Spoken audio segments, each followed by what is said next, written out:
Hello friend, welcome to my YouTube channel KV study में। कैसे हैं आप लोग? उम्मीद करता हूँ अच्छे होंगे।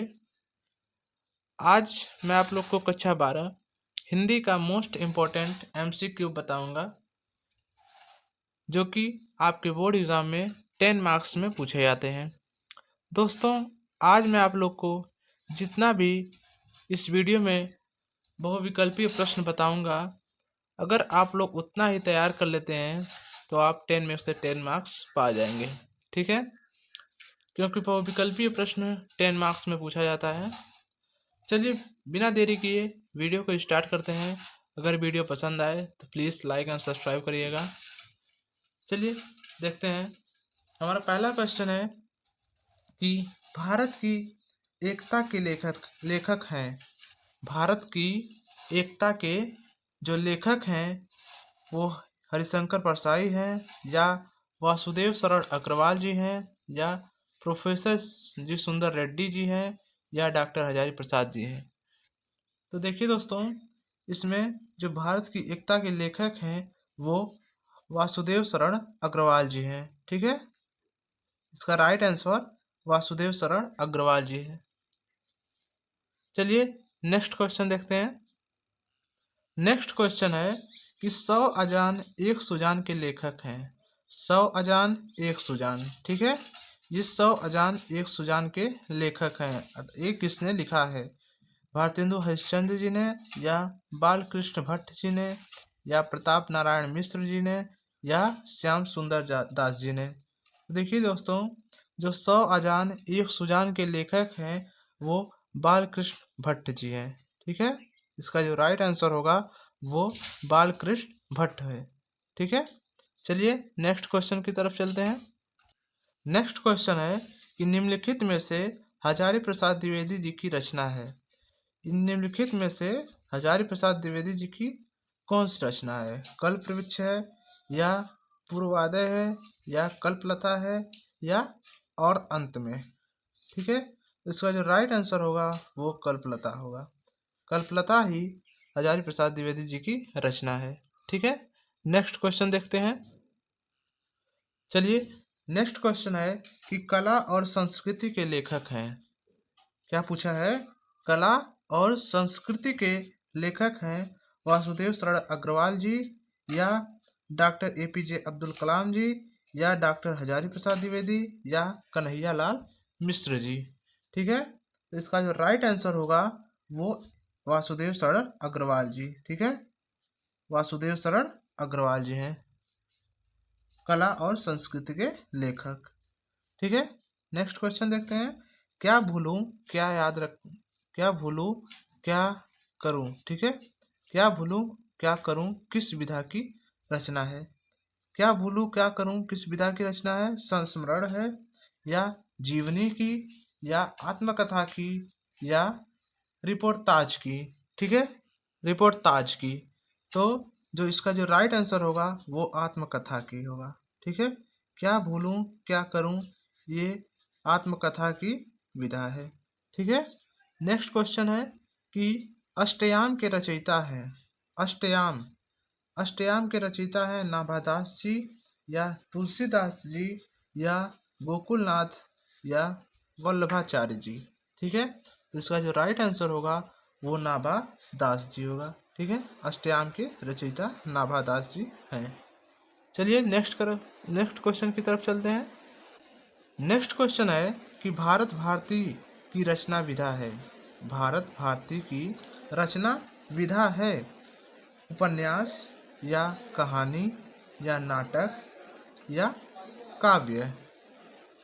तो इसका जो राइट आंसर होगा वो काव्य होगा, क्योंकि भारत भारती की जो रचना विधा है वो काव्य विधा है। ठीक है, चलिए नेक्स्ट क्वेश्चन की तरफ चलते हैं। नेक्स्ट क्वेश्चन है कि सदल मिश्र की रचना है। सदल मिश्र की रचना है प्रेम सागर, या सुख सागर, या नचिकेतोपाख्यान, या उदयभान चरित्र। तो देखिए दोस्तों, जो सदल मिश्र की रचना है वो नचिकेतोपाख्यान जी है। ठीक है, सदल मिश्र की जो रचना है वो नचिकेतोपाख्यान है। ठीक है, चलिए नेक्स्ट क्वेश्चन, आधुनिक युग की मीरा है महादेवी वर्मा जी या सुभद्रा कुमारी चौहान जी या सुमित्रा कुमारी चौहान जी या इनमें से कोई नहीं। तो देखिए, आधुनिक युग की जो मीरा है वो महादेवी वर्मा जी हैं। ठीक है।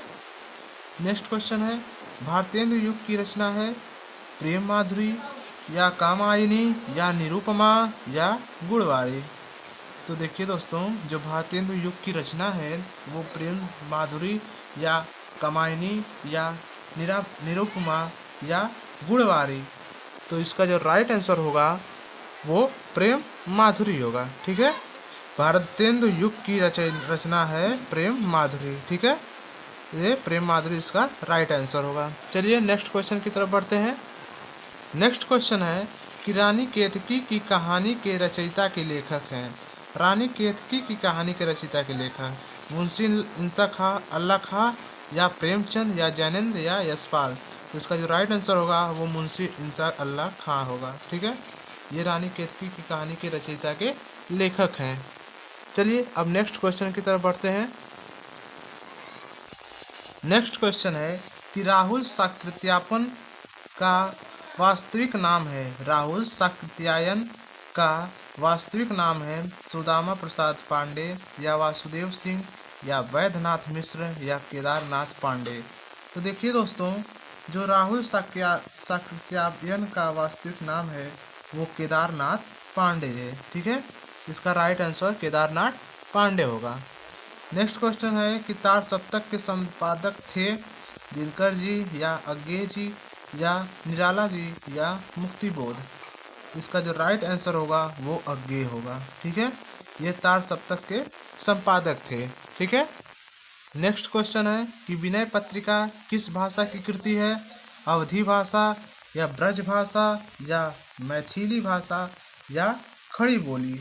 तो देखिए दोस्तों, जो विनय पत्रिका की भाषा है वो ब्रज भाषा है। ठीक है, इसका ब्रज इसका राइट आंसर होगा। ठीक है, नेक्स्ट क्वेश्चन की तरफ बढ़ते हैं। चलिए, जो नेक्स्ट क्वेश्चन है, त्रिवेणी किस विधा की रचना है। त्रिवेणी किस विधा की रचना है। निबंध, संस्मरण या आत्मकथा या कहानी। तो देखिए दोस्तों, जो त्रिवेणी है वो कहानी है या हम इसको काव्य विधा भी बोल सकते हैं। ठीक है, जो त्रिवेणी है वो किस विधा की रचना है, कहानी भी बोल सकते हैं और काव्य विधा भी बोल सकते हैं। ठीक है, तो इसकी कहानी जो है इसका राइट आंसर होगा। चलिए नेक्स्ट क्वेश्चन देखते हैं। नेक्स्ट क्वेश्चन है कि गेहूं और गुलाब के लेखक हैं।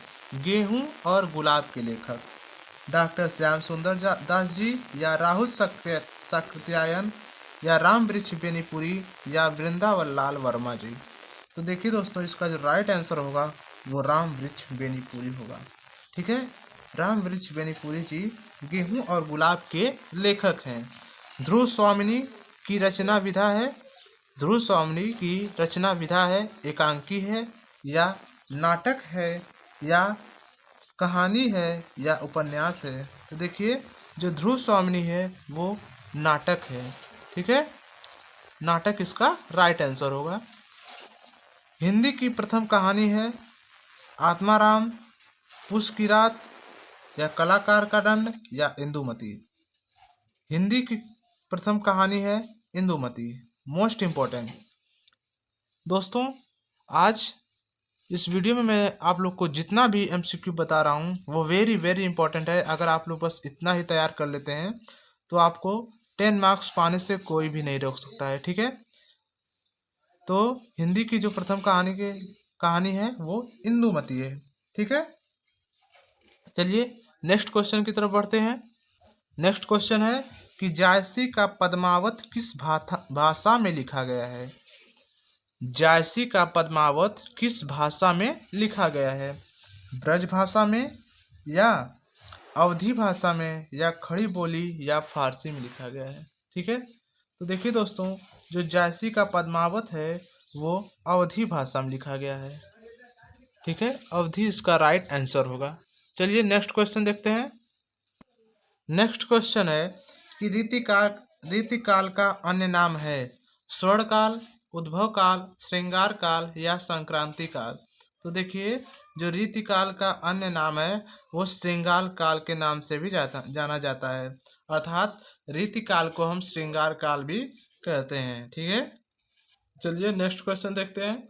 साकेत के कवि हैं सच्चिदानंद, हीरानंद, वात्स्यायन, अज्ञेय, धर्मवीर भारती या प्रयाग नारायण त्रिपाठी जी या मैथिली शरण गुप्त जी? तो साकेत के जो कवि हैं वो मैथिली शरण गुप्त जी हैं। ठीक है, मैथिली शरण गुप्त इसका राइट आंसर होगा। साकेत के कवि हैं। नेक्स्ट क्वेश्चन है कि निम्नलिखित में से कौन छायावाद युग के गद्य के लेखक हैं? श्याम सुंदर दास जी या रामचंद्र शुक्ल जी या प्रताप नारायण मिश्र जी या राय कृष्ण दास जी? तो जो छायावाद युग के गद्य के लेखक हैं वो रामचंद्र शुक्ल जी हैं। रामचंद्र शुक्ल इसका राइट आंसर होगा। भारतेंद्र युग से पूर्व गद्य के लेखक मुंशी सदा सुखलाल जी या रामचंद्र शुक्ल जी या बालकृष्ण भट्ट जी या महादेवी वर्मा जी? तो भारतेंद्र युग से जो पूर्व गद्य के लेखक थे वो मुंशी सदा सुखलाल जी थे। ठीक है, मुंशी सदा सुखलाल जी इसका राइट आंसर होगा। चलिए नेक्स्ट क्वेश्चन देखते हैं। नेक्स्ट क्वेश्चन है कि भारतेंद्र युगीन गद्य की समय सीमा क्या है? 1750 से 1850 ईस्वी तक या 1850 से 1900 ईस्वी तक या 1900 ईस्वी से 1920 ईस्वी तक या 1920 ईस्वी से 1936 ईस्वी तक? तो भारतेंदु युग की गद्य की जो समय सीमा अवधि थी वो 1850 से लेकर 1900 ईस्वी तक थी। ठीक है, तो इसका जो बी ऑप्शन है वो राइट आंसर होगा। हिंदी का प्रथम नाटक है, हिंदी का जो प्रथम नाटक है वो कौन सा है? सती प्रताप या अजातशत्रु या स्कंदगुप्त या नहुस? तो देखिए दोस्तों, जो हिंदी का प्रथम नाटक था वो नहुस था। ठीक है, नहुस इसका राइट आंसर होगा। चलिए नेक्स्ट क्वेश्चन देखते हैं। नेक्स्ट क्वेश्चन है कि अंधेर नगरी के रचनाकार है प्रताप नारायण मिश्र जी या भारतेंदु हरिश्चंद्र जी या हरिकृष्ण प्रेमी जी या राम कुमार वर्मा जी? तो अंधेर नगरी के जो रचनाकार हैं वो भारतेंदु हरिश्चंद्र जी हैं। भारतेंदु हरिश्चंद्र इसका राइट आंसर होगा। ठीक है दोस्तों, अगर वीडियो पसंद आए तो प्लीज़ लाइक एंड सब्सक्राइब करिएगा। आज इस वीडियो में मैं आप लोग को जितना भी बहुविकल्पीय प्रश्न बताया हूँ, अगर आप लोग उतना तैयार कर लेते हैं तो आप लोग 10 में से 10 मार्क्स पा जाएंगे। ठीक है, कोई भी नहीं रोक सकता आप लोग को 10 मार्क्स पाने के। आज इस वीडियो में मैं आप लोग को जितना बताया हूँ उतना आप लोग तैयार कर लीजिएगा। ठीक है, मिलते हैं ऐसे ही मज़ेदार वीडियो के साथ। तब तक के लिए धन्यवाद। अगर वीडियो पसंद आए तो प्लीज़ यार लाइक एंड सब्सक्राइब कर दिया करिए, बहुत मेहनत लगती है वीडियो बनाने में। Thank you.